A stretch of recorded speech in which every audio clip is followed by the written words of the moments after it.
మెడికల్‌గా ప్రతిరోజు ఏదో ఒకటి కొత్తది వస్తూనే ఉంది.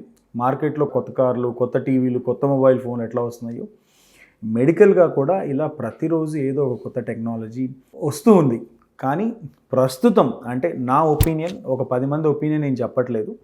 నా పర్టిక్యులర్ ఒపీనియన్ ఏంటి అంటే, ఈ రోబోట్స్ అనేవి ఇంకా టైం తీసుకుంటాయి ఇవాల్వ్ అవ్వటానికి. ఎందుకంటే ప్రస్తుతం వాటికి ఆర్టిఫిషియల్ ఇంటెలిజెన్స్ లేదు. మనం ఫీడ్ చేసిన దాన్ని బట్టి అవి మన ఫీడ్‌బ్యాక్‌ని తీసుకొని అవి పెర్ఫార్మ్ చేయటం జరుగుతుంది.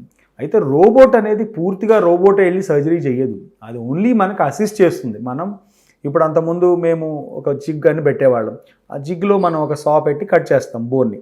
లేకపోతే ఒక డ్రిల్ ఉంటుంది. దాంతో మనం హోల్స్ పెడతాం. ఈ రోబోట్ ఏం చేస్తుందంటే, ఈ హ్యాండ్ మూవ్‌మెంట్ కానీ, ఈ జిగ్ పొజిషనింగ్‌ని కానీ అది డిసైడ్ చేస్తుంది with some information what we feed. కాకపోతే ఏంటంటే, ఈ రోబోట్స్ అన్ని చోట్ల అవైలబుల్ కాదు నంబర్ 1. అండ్ ఇంకా టెక్నాలజీ అనేది ఇంకా రావడానికి కొంచెం టైం పడుతుంది. ఎప్పటికైనా ఎక్స్‌పీరియన్స్‌డ్ సర్జన్, ఎక్స్‌పీరియన్స్‌డ్ డాక్టర్ చేసే surgeries of course still has validity. But robots అనేవి మేబీ ఫ్యూచర్‌లో ఒక 10-15 సంవత్సరాలకో మేబీ 5 ఇయర్స్‌లో ఇంకా ఇవాల్వ్ అయ్యి వచ్చే అవకాశం ఉండొచ్చు. ప్రస్తుతం నేను పర్సనల్‌గా మాన్యువల్‌గా చేసే సర్జరీస్ విత్ నావిగేషన్ అనేది ఎప్పటినుంచో ఉన్న టెక్నాలజీ.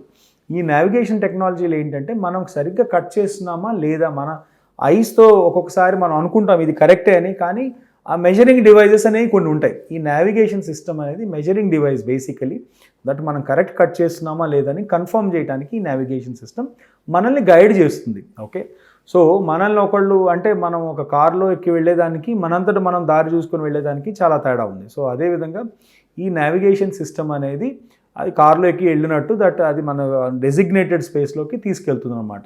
సో కాబట్టి రోబోటిక్స్ విషయంలో ఇది ఇంకా నేను వెంటనే చెప్తే కాంట్రవర్షియల్ అవుతుందని అనుకుంటున్నాను. రీజన్ ఏంటంటే, ఇంకా టైం పడుతుంది. కొన్ని రోబోటిక్ సర్జరీస్ ఫెయిల్యూర్స్ ఉన్నాయి సరిగ్గా చేయకపోవటం వల్ల.